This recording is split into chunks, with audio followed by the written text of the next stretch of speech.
basically, we've got our computer hooked up, and Patrick here watches my show every night on my website, and he's hanging out here. He's plugged into the Wi-Fi on the street, and we're here with Norm MacDonald. So hey guys, you know who I met a couple of months ago? I knew him once before. You know André-Philippe Gagnon?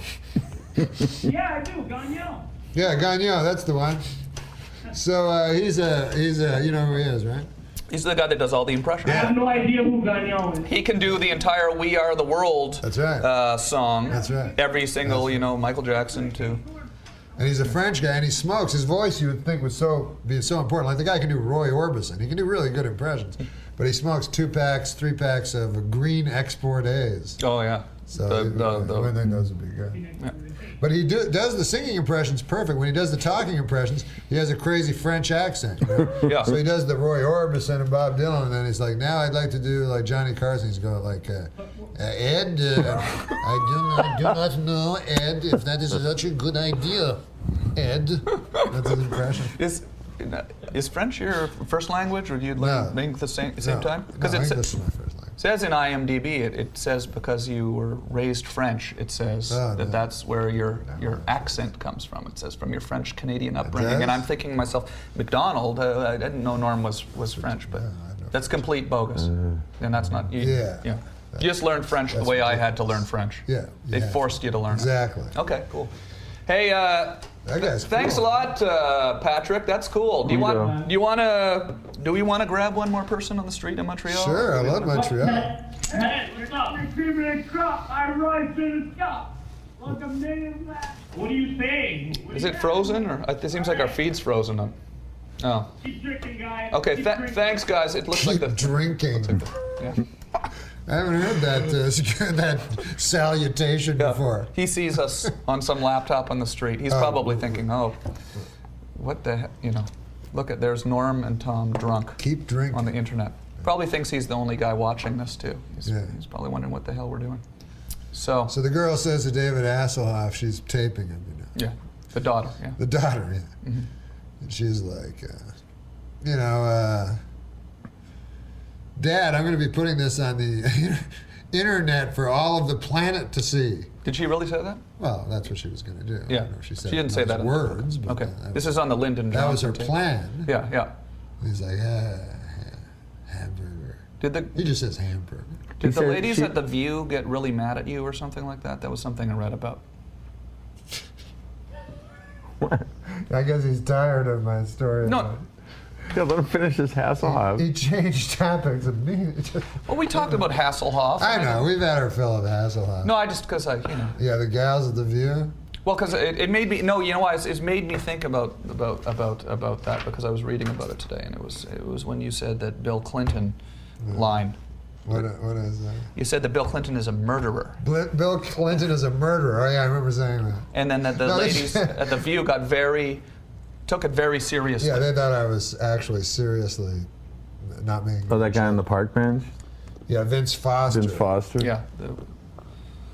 I don't know why I brought that up. That's not the thing to bring up.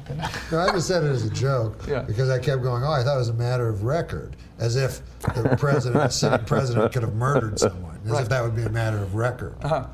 So I kept going, I thought he was, I think I even said, I thought he was found guilty by a jury of his peers, and I go by that system. And then Barbara Walters was like, well, you better watch it, mister. Like I was seriously saying that Bill Clinton had been accused, Right. and found guilty of murder. Right, and you were just being ridiculous, and then they took dumb, stupid stuff. Right. Do we have throw that up there? We have. They don't have that. I'm sure we have clips. We have clips in the hopper. We have all sorts of stuff. We got you on The View. No, this was a different time. Yeah. You must love doing that show. That was a fun show to do. The View? I would think because of that exact scenario. It's live, so any live show is great. And then you can confuse them a little bit, probably. Yeah. I remember the first time I met you was backstage at the Regis Philbin. You were dressed up in a robot outfit with tinfoil. Was it really? Yes. It was that. And you confused Regis. Yeah, that was when I just moved to New York. I just started my show. You were with Wendy. You were with Wendy. Yeah, and I was backstage at Regis in a robot costume. That was the first time I met you. It was exciting. Yeah, it was very exciting for me too. So you want to do You want to do the Budweiser commercial? We met glancing. You want to do met the... glancing Leonardo. What, the Budweiser commercial? Yeah. We met glancingly, oh, we met at Yuck Yucks. Yes, yeah, we met We met at Yuck Yucks one. That's right. Okay, so let's do the Budweiser commercial. We could do a Budweiser commercial right now for Bud Light.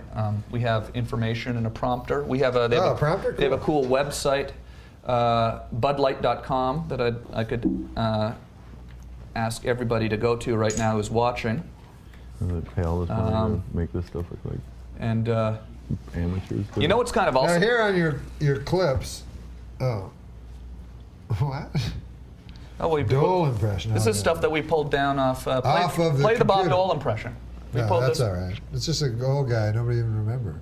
You know, on the Millionaire Show? Everyone will remember that. Everyone wants. I don't think so. Yeah. On the Millionaire Show, I actually have a panel of geniuses when people would call me on to be the phone a friend. Right. I had like the all-time Jeopardy winners and college professors and all these geniuses to answer the questions. You had a panel of geniuses. Oh, really? Yeah. So I could guarantee the celebrities would get the right answer. Okay. So I used my geniuses on For a the question I was stupid pretty question. sure of. I was about 95% sure, and I used my panel of geniuses. And they confirmed it. They confirmed it, but we were 100% for the Final. $1 million question too. Yeah, no, I know, because. So if he had waited to use us on the next one, but you knew the $1 million question, right? Because No, I didn't backstage know it. afterwards. he wasn't sure. There's a difference between knowing it and knowing you know it. Right. Yeah, so I But you guessed thought afterwards, I knew it. Yeah. after I thought the show. I knew it, but I didn't, But I would have known it for sure if they'd said it. We would have said we're 100% sure. Yeah. I would have said But I'm that's 100%. amazing to win $500,000. What was the charity? No, I don't win anything. Well, the charity wins it, right? Yeah, it's Paul Newman.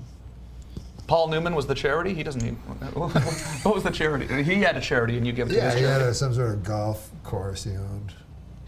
You won for his. Really? No, it's for he also has a thing, the Hole in the Wall gang, which Okay. is for sick children. Do you know Paul Newman? Is this? Do I know Yeah. him? No. Why would you pick Paul Newman's Well, charity I for mean, your charity? I don't want to sound self-serving, but I like giving money to real sick kids to make them better. But I also wanted to meet Paul Newman. But then, I had a chance to meet Paul Newman. He sent me a letter, and then I felt too guilty because I'm like, nah, this is horrible. Go meet Paul Newman. So you didn't go meet I him? didn't go because I felt too guilty about my. Because the whole ulterior motive from the beginning was to meet him. No, that was it was pretty well. That's why I chose that one. Mm-hmm. I would have chosen the heart one if I got to meet Matlock or something like that. You know what I'm saying? This isn't really true, is it? That you No, actually chose it to meet Paul Newman and then changed your mind No, afterwards? I mean if it was Paul Newman and he was four When he dogs. says Matlock, he means Andy Griffith. Yeah, if I was with Paul, if Paul Newman's thing was for dog fighting, Yeah. I wouldn't give all my money to dog fighting just to meet Paul Newman. Right. His thing also happened to be a very good thing. Right, okay, so what- helping sick children with popcorn. Right, sure, yes. and sauces and stuff like that. Yeah, no, he And wouldn't have sauces. had a thing for dog fighting though in the first place. I don't Of course think. he would. No, he's a great man. Yeah. But he's one of my favorite actors. But then also, I've had a chance to meet famous people before, and I always don't do it because I go, then the guy's gonna have to meet me, and you know what I mean. So I'll be with Paul Newman, and I'll go, I won't have any stories for him. Right. You know what I mean? I can go, hey, listen, I was on Tom Green. And he'll go, yeah? And I'll go, yeah. And Sam was Wouldn't be the there. story to tell, I And don't think. anyways, that one you told earlier about Robert Redford, that was good. So wait, oh yeah. Okay, well I'm not sure how much of this. Let's do the have commercial. you ever met a huge guy? Oh, I get flipped out every time. I don't Do know. you ever that. not do it? I can't go through with this? Or do you go, I got to take this opportunity? Absolutely, yeah. You say, I got to take this opportunity.